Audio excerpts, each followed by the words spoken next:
Okay, well, here we are again. Welcome back to Wenzel's World. This is part three of Let's Make a Bible Cover. And so, last time we were in the process of bringing the impressions out on this leather Bible cover. We'd done our carving, and now I'm in the process of putting the letters on it. If you remember what it looked like when I got through carving it, and what it looks like now with the with bringing out the impressions with the beveler that we used. This is how it looks now. You can see it a whole lot better. And I'm in the process now of printing letters on it. So I've got some of them printed. I hit them lightly. As you see, some of them has got a light impression. Some of them are darker. You can see the AV 1611 is real dark. You see BIB is real dark, and the E is dark, but the L is not, and the Holy up above there. That's a light impression, okay? And I'm about to make a deeper impression. And so we've got what we've got here are these things. These they're what make the impression. The alphabet. Okay, there's different size alphabets. These are 3/4 of an inch. Inside of this shield, we're going to put 1/2 inch words. And then there's other words that are 1/4 of an inch sides, letters. Okay, 1/4 of an inch. So then going to make some noise here, not trying to be loud, but that's just the way that it is. Let me get some of them put away that we don't need. That was in there. Let's see, X, Y, Z. I'll get some of these here. Okay, let's see, we got to use the O, and we got to use the L, and we got to use put the X away, but I got to have that H and the L. Okay, we'll just finish up the word Bible. That means we need an L.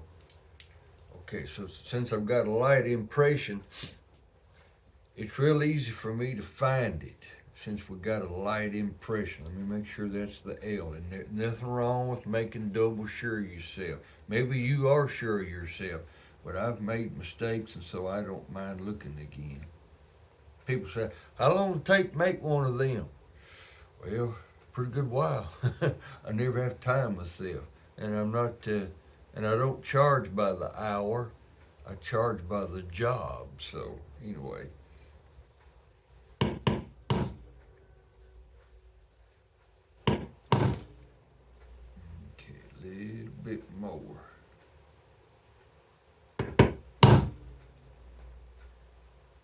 Okay, that's probably good enough. Okay, now I got to use that L again, right there. A little more. Okay, that looks pretty good. All right, we'll put that away. M. Now we get out another letter. We need the letter O. Make sure I got it on the back of it. If you ever use these things, you can see how to use them on the back of it. Down at the bottom, they got the impression of what letter it is. That helps you to make sure you got the right one also.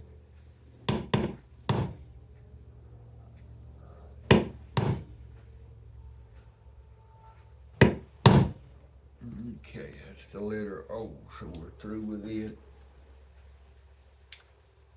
Okay, here's the letter H. Okay, alrighty.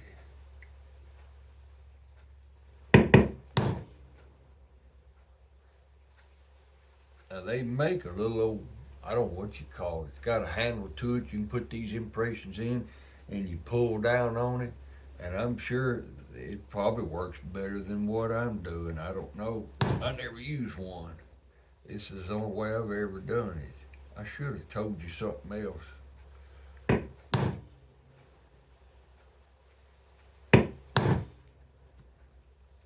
Okay, let me do one more letter. Then I got a little something I'm gonna let you in on here. Anybody that does leather crafting work regularly, they already know this. Anybody just getting started might not know. Okay, now let's got the impressions. Got the letters in there. Now, see how much difference that looks right there? You can see them letters real good. Okay. All right, now, what am I doing this on? Well, let me see if I can bring this down any. Maybe I won't have to if I move this. You can't do this kind of work on just a plain wooden surface. It's not solid enough. It's got to be something thicker and more solid. So I went to a place, this is a piece of granite, okay? Piece of granite. That's what you need to work on. This here's probably about 2 foot by 1 foot, okay? 1 foot, yeah, that's about 1 foot, and that there's about 2 feet by 1 foot, and about something like looks like it's about 1.5 inches thick. I went to a place where they make grave monuments, grave markers, and I asked if they had anything that I could get from them. And I said, like that piece at the door. And this piece right here was laying at the front door on the outside. And I said, you got anything like that piece at the front? He said, you can have that. So I got that piece. And then I went back behind the building. They told me if I ever need any more to go pick up some more pieces. So I use these for weights, and if I want to stand over here at the table and work, then I've got these pieces of granite. I've got another one that's shaped different than this. It's a lot thicker, and it's more square. Then I got another one that's about the same thickness as the one I'm using. That's about half as big as this, and so I use them for weight. Sometimes I go to gluing things, and I'll lay it here on this granite, and I'll take this and put on top of it, and that helps weight it down then. So there's a use for that. And then when you start doing this leather crafting, you've got to have some way to hold your project still, especially when you go to do tooling work like this beveling.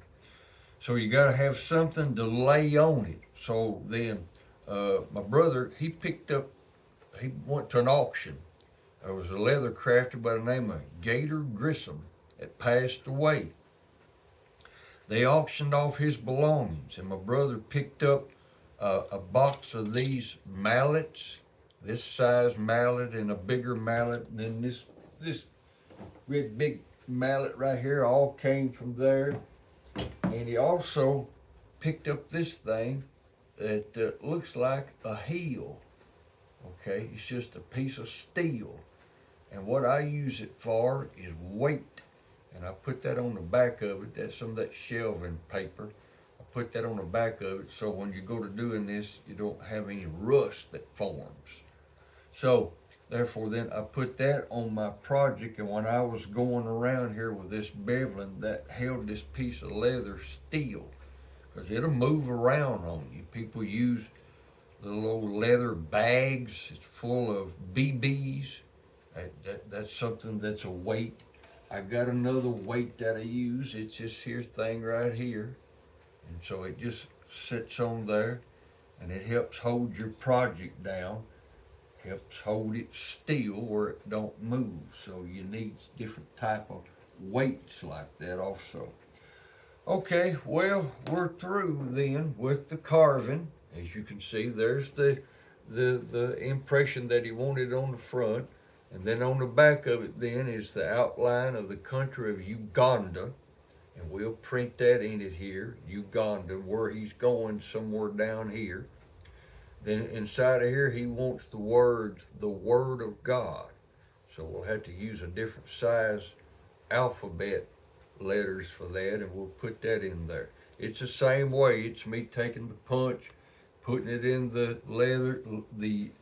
letters, and then placing them where they need to be placed. You have to look and think and ponder and plan out and get ahead of time of where you want to put these letters, and then take either this mall or that other mall and put those letters in there, and I'll show you what that looks like when we get through. So I'm going to pause it for the time being. Okay, well, I'm back again. Had several things I had to do, had some irons in the fire, and then also I put all the letters on this Bible cover. So this is how it looks now. I'm sorry I have to hold this, but maybe you can make out what it is. And so this is how it looks now. That's the country of Uganda. Got it carved out, and where the man's going is right down here, where the star is. And that's what he wanted printed on the spine, and that's what he wanted printed on the front of it.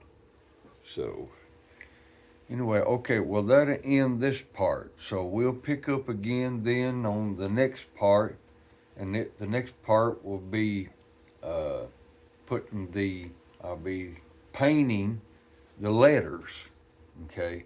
Got to put a stain blocker on these letters.